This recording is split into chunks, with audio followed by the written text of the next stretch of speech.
अस्सलाम वालेकुम, मेरा नाम डॉक्टर मज़हर है।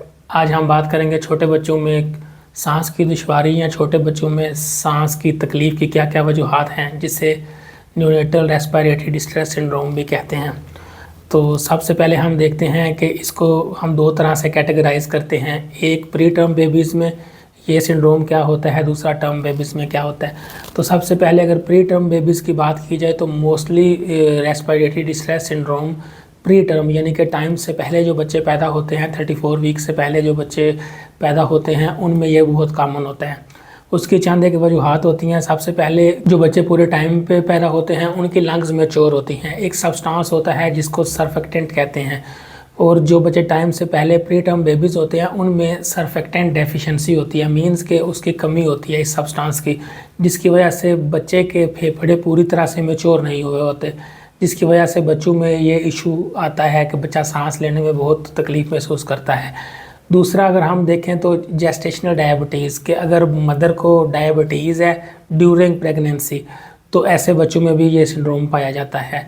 इसके अलावा अगर हम देखें जो बच्चे पेट के अंदर ही, माँ के शिकम के अंदर ही मिकोनियम पास कर देते हैं, मीन के बड़ा पेशाब कर देते हैं, ऐसे बच्चों में भी ये रेस्पिरेटरी डिस्ट्रेस सिंड्रोम पाया जाता है। अगर हम बात करें टर्म बेबीज़ की, मींस के जो पूरे टाइम पे पैदा होते हैं, तो इसकी चंद एक और काजेज़ भी हैं, जैसे कि बच्चों में निमोनिया हो जाना। निमोनिया की वजह से अगर फेफड़ों में पानी आ गया है तो उसकी वजह से भी रेस्पिरेटरी डिस्ट्रेस सिंड्रोम हो सकता है। इसके अलावा एक टर्म यूज़ करते हैं TTN, जिसे हम ट्रांजिएंट टैकिपनिया ऑफ न्यूबॉर्न कहते हैं। ये नॉर्मली बहुत ज़्यादा ऐसे बच्चों में होता है जो कि ऑपरेशन के थ्रू पैदा होते हैं, सिजेरियन के थ्रू होते हैं। तो ये बच्चे के जब पैदा होता है उसकी सांस की रफ्तार बहुत तेज़ होती है, लेकिन ये कोई बीमारी नहीं होती। नॉर्मली ये जो है 72 आवर्स में सेटल डाउन हो जाता है।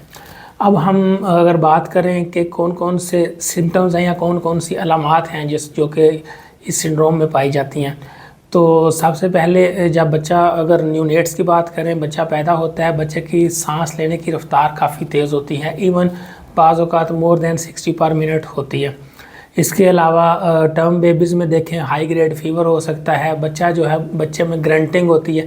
ग्रंटिंग मतलब कि बच्चा करा रहा होता है। छोटे बच्चों की, अगर नौज़ायदा बच्चों की बात करें तो बच्चा मुश्किल से सांस ले रहा होगा और बच्चा करा रहा होगा। इसके अलावा बच्चों में सब कोस्टल रिसेशंस पाई जाती हैं, मीन्स के चेस्ट के नीचे बच्चा सांस ले रहा होता और गड़े पड़ रहे होंगे।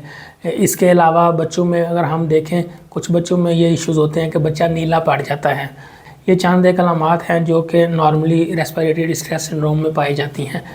तो इसके अगर हम इन्वेस्टिगेशन की बात करें तो नॉर्मली जो है, जो न्यूनेट्स हैं, नौज़ायदा बच्चे होते हैं, वो तो पैदाइश के वक्त ही नॉर्मली उसकी एग्जामिनेशन से ही आइडिया हो जाता है कि बच्चे में ये इशू है या नहीं। लेकिन हम चंद एक चीज़ें कर सकते हैं, इसमें चेस्ट एक्सरे करवा सकते हैं। अगर टर्म बेबीज़ या 1 माह या 1 साल तक के बेबीज़ का एक्सरे से आइडिया हो जाता है बच्चे का कि अगर निमोनिया की वजह से फेफड़ों में पानी है या नहीं है। इसके अलावा छोटे बच्चों में एक ऑक्सीजन लेवल ब्लड में देखने के लिए ABGs एक टेस्ट होता है, वो करवाते हैं। इसके अलावा एयर ब्रोंकोग्राम होता है, वो करवा सकते हैं। अगर बहुत ज़्यादा ज़रूरत हो तो CT भी करवा सकते हैं। ये चंद एक इन्वेस्टिगेशंस होती हैं जिनसे आइडिया हो जाता है कि बच्चे में ये इशू पाया जा रहा है। और ये ट्रीटमेंट की बात करें तो डेफिनेटली ये एक एमरजेंसी है, और ये अगर छोटे बच्चों की है, 1 माह से कम बच्चों में, और फ़ौरन पैदाइश के तौर पे हो गया तो बच्चों को अक्सर नर्सरी में पहले रखा जाता है और ज़रूरत पड़ने पे बच्चे को ICU शिफ्ट किया जाता है, मींस के एमरजेंसी के तौर पे ही इसे डील किया जाता है। और अगर बड़े बच्चों की बात करें तो उनमें IV एंटीबायोटिक्स वगैरह कुछ अरसे के लिए इस्तेमाल करते हैं। मींस अगर निमोनिया है तो 7 to 14 डेज़ के लिए IV एंटीबायोटिक्स यूज़ करते हैं। ऑक्सीजन की ज़रूरत पड़ सकती है। ये एक ऐसी कंडीशन है जिसे आप घर पे मैनेज नहीं कर सकते, ये प्रॉपरली आपको हॉस्पिटलाइज ही बच्चे को करना पड़ता है। Thank you for watching our channel. अपना ख्याल रखिएगा। अल्लाह हाफिज़।